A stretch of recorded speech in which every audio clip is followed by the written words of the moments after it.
आज के समय में सहेल आलम हर कोई क्रिटिसिज्म से बचना चाहता है, लेकिन सच्चाई ये है कि जिंदगी में आगे बढ़ने के लिए हमें इसका सामना करना ही पड़ता है। चाहे आप एक स्टूडेंट हों, प्रोफेशनल हों या एंटरप्रेन्योर, क्रिटिसिज्म, चैलेंजेस और ग्राउंड रियलिटी के बीच का संघर्ष हमेशा रहता है। आइए पहले समझते हैं कि क्रिटिसिज्म होती क्या है। ये सिर्फ नेगेटिव फीडबैक नहीं है।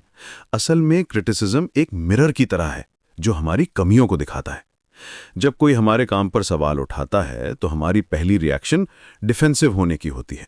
हम सोचते हैं कि वो गलत हैं, हम सही हैं, लेकिन यहीं पर हम गलती करते हैं। कंस्ट्रक्टिव क्रिटिसिज्म और डिस्ट्रक्टिव अटैक्स में फ़र्क करना बहुत ज़रूरी है। कंस्ट्रक्टिव क्रिटिसिज्म में सोल्यूशन भी होता है, सिर्फ प्रॉब्लम नहीं। जैसे अगर कोई कहता है तुम्हारी प्रेजेंटेशन में डेटा क्लियर नहीं है, ग्राफ्स को सिंपल बनाओ, तो ये हेल्पफुल है।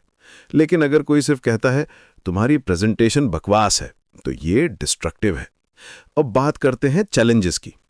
लाइफ में चैलेंजेस आना तो तय है। जब हम कोई नया प्रोजेक्ट शुरू करते हैं तो हमारे दिमाग में एक परफेक्ट प्लान होता है, लेकिन रियलिटी में क्या होता है? बजट बढ़ जाता है, टाइमलाइन डिले हो जाती है, टीम मेंबर्स के साथ कॉन्फ्लिक्ट्स होते हैं। रिसर्च बताती है कि लगभग 60% प्रोजेक्ट्स अपने ओरिजिनल टाइमलाइन से लेट होते हैं। यहाँ पर ग्राउंड रियलिटी का रोल आता है। हम अक्सर आइडियलिस्टिक थिंकिंग में फंस जाते हैं। हमें लगता है कि सब कुछ स्मूथ चलेगा, लेकिन ग्राउंड रियलिटी अलग होती है। मार्केट कंडीशंस चेंज हो जाती हैं, कस्टमर बिहेवियर अलग होता है, कंपटीशन बढ़ जाती है। इसीलिए सक्सेसफुल लोग हमेशा plan B, plan C ready रखते हैं। साइकोलॉजिकल इम्पैक्ट की बात करें तो कांस्टेंट क्रिटिसिज्म से स्ट्रेस और एंजाइटी बढ़ती है, हमारा कॉन्फिडेंस शेक हो जाता है। यहाँ पर सेल्फ रिफ्लेक्शन का इंपॉर्टेंस आता है। हमें अपने आप से ऑनेस्ट होना पड़ता है। क्या क्रिटिसिज्म में कोई ट्रूथ है?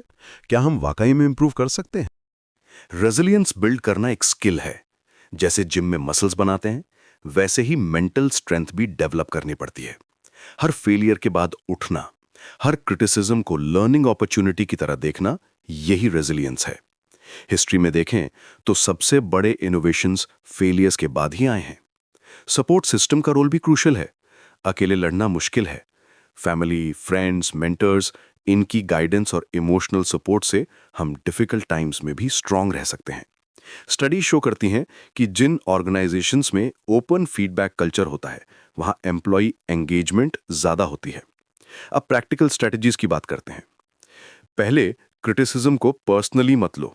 ये आपके वर्क के बारे में है, आपके कैरेक्टर के बारे में नहीं। दूसरे, हमेशा पूछो कि क्या स्पेसिफिक इंप्रूवमेंट सजेशंस हैं। तीसरे, अपने इमोशंस को कंट्रोल करो। इमीडिएट रिएक्शन में डिफेंसिव होने के बजाय थोड़ा टाइम लो और सोचो। चैलेंजेस फेस करने के लिए प्रॉब्लम को छोटे पार्ट्स में डिवाइड करो। बिग चैलेंज ओवरवेलमिंग लगती है, लेकिन स्मॉल स्टेप्स मैनेजेबल होते हैं। रेगुलर प्रोग्रेस रिव्यू करो। क्या काम कर रहा है, क्या नहीं, इसका ऑनेस्ट असेसमेंट करो। ग्राउंड रियलिटी को एक्सेप्ट करने के लिए डेटा ड्रिवन अप्रोच अपनाओ। अजम्पशंस पर डिपेंड मत करो। मार्केट रिसर्च करो, कस्टमर फीडबैक लो, कंपटीटर एनालिसिस करो। रियलिटी चेक रेगुलर इंटरवल्स पर करते रहो। सबसे इंपॉर्टेंट बात यह है कि फेलियर को फाइनल नहीं समझना चाहिए। हर सेटबैक एक लर्निंग अपॉर्चुनिटी है। जब आप क्रिटिसिज्म फेस करते हैं, चैलेंजेस ओवरकम करते हैं और ग्राउंड रियलिटी के साथ अलाइन होकर काम करते हैं, तो आप स्ट्रॉन्गर बनते हैं। आज के कम्पिटिटिव वर्ल्ड में जो लोग क्रिटिसिज्म को एम्ब्रेस करते हैं, चैलेंजेस को अपॉर्चुनिटीज की तरह देखते हैं और ग्राउंड रियलिटी के साथ अलाइन होकर काम करते हैं, वही सक्सेसफुल होते हैं।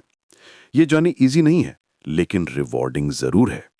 रिमेंबर, ग्रोथ कंफर्ट जोन के बाहर होती है। क्रिटिसिज्म, चैलेंजेस और ग्राउंड रियलिटी, ये सब आपको उस कंफर्ट जोन से बाहर निकालते हैं और यहीं पर रियल मैजिक होता है। आपकी ट्रू पोटेंशियल अनलॉक होती है।